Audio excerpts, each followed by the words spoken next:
Bienvenue, monsieur Djambaydou, dans notre palais. Comme il est écrit devant notre porte, notre mission est d'enrichir les riches et appauvrir les pauvres, parce que de toute façon, ils ne sont que des pauvres.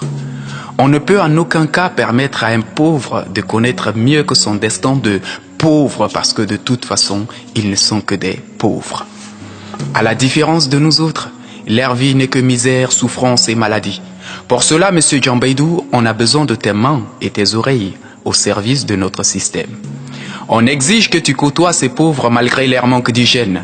Trempe ta main s'il le faut dans leur plat commun. Soutire-nous les meilleurs des renseignements. Puisque notre but est de les maintenir dans une vie sans espoir, du père au fils, de la mère à la fille, dans un perpétuel combat sans fin contre la faim. On aimerait les voir cohabiter avec l'inquiétude et l'incertitude jusqu'à ce qu'ils épousent la frustration et la haine.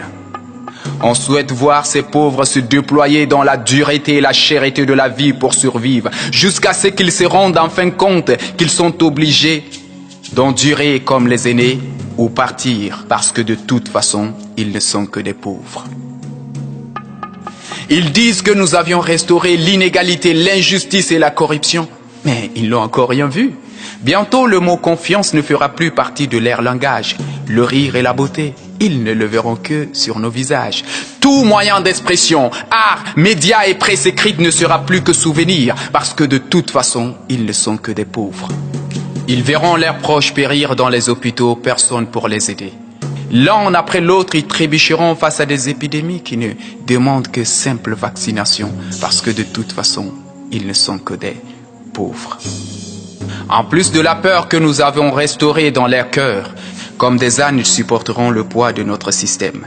Les jeunes, nous allons les tremper dans la mer de la pauvreté pure et dure. Ils sentiront l'odeur du désespoir, sans espoir. Malgré leur diplôme, ils n'expérimenteront jamais le choix de l'emploi. Ils seront condamnés à accepter nos propositions et tout leur sera dicté, quand parler et quand se taire. Ils assisteront à nos préférences sans mot dire. Ils se laisseront corrompre sous prétexte que la vie est dure. Ainsi, ils serviront de pions sur nos échiquiers ou faire le choix de partir comme les premiers ou périr parce que de toute façon, ils ne sont que des pauvres.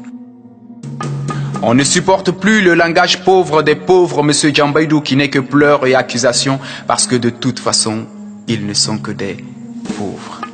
Non, Djambaydou, tu n'as pas à t'inquiéter. Ces pauvres ne se révolteront jamais parce qu'ils ne savent pas quoi revendiquer.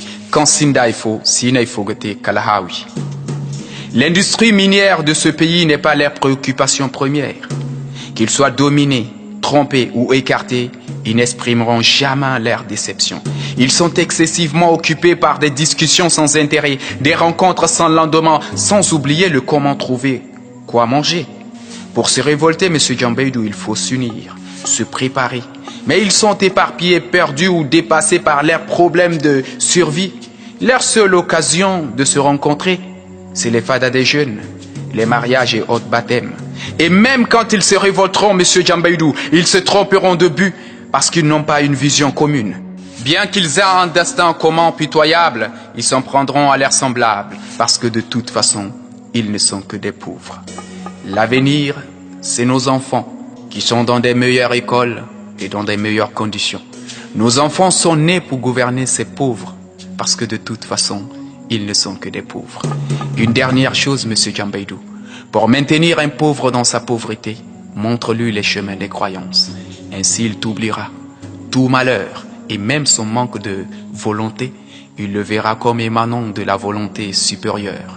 En attendant la miséricorde, il connaîtra la misère sans jamais se pendre à la corde.